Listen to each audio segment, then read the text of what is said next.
Сәлем, интернеттан видеолар қараудан шыға алмаған дусларыбыз. Бүгін біз ул видеоларны телевизордан күрсәтербез. Кармак ТВ башлыйбыз. Димәк, безнең беренче видео... Туктагыз, мин аны күрсәтә алмыйм кызганычка каршы. Ярый, сөйләштек, күрсәтербез. Боевиклар караганыңыз бардыр. Аларда күрсәгез сугышыр алдыннан актерлар битләренә төрле камуфляж кебек булсын өчен буяулар сөртә. Шулай ук Африка кабиләләренең күбесендә бу шулай ук еш очрый. Ләкин Айваз гап-гади татар малае. Аның Африкага бернинди дә катнашы юк. Беренче видео. Ой, менә шулай. Борынга хайда, борынга. Борын. Ой, молодец. Бүгенге көннәрдә битләренә татуировка ясаган егет яки кызларны еш очратып була.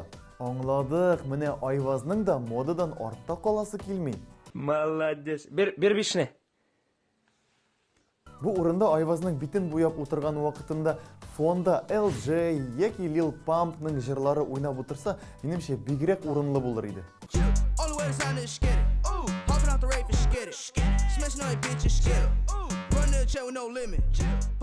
Аңладым, бу малай чын-чынлап сугышка җыена, яки кемнәндер качарга тырыша, чөнки ул битенә камуфляж сылый. Кайдан аңладым дисәгез, менә аның хәрби ыштаннарына карагыз.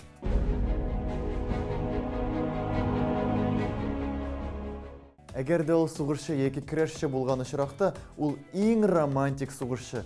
Менә ни өчен? Кем белә, бәлки озак та үтмәс, без күргәзмәдә Айвазның рәсемнәре белән сокланып йөрербез. Безнең соклану рубрикасы. Соклану рубрикасында Габдулла Тукайларның... Нәрсә?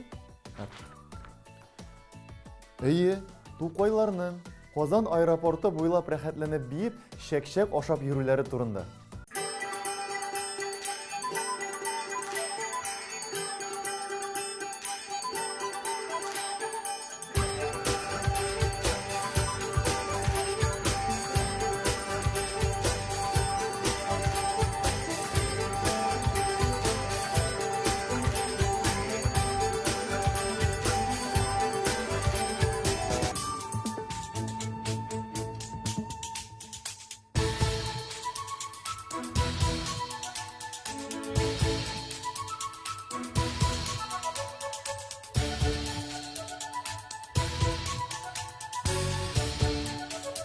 Борчылмагыз, нәни дусларыбыз, бу профессионал брейк-дансерлар. Алар да Казан аэропортының Габдулла Тукай исемен алуына шатлана.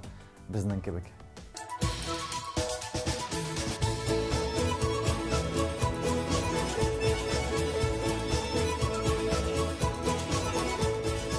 Да, здесь я чувствую себя дома.